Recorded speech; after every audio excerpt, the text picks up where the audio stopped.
I know I'm the last person that you want to hear from right now, Chris, and I can't apologize enough for I know that you're mad, but from the bottom of my heart, I really am sorry. I'm just trying to...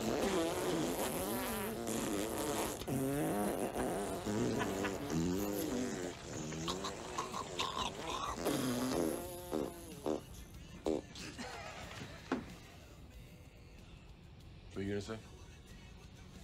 I was saying... I am just trying to apologize! And I just thought you were my fucking friend!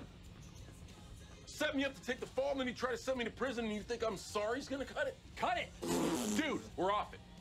We are? I'm getting so many moral judgments from people who regularly kill people.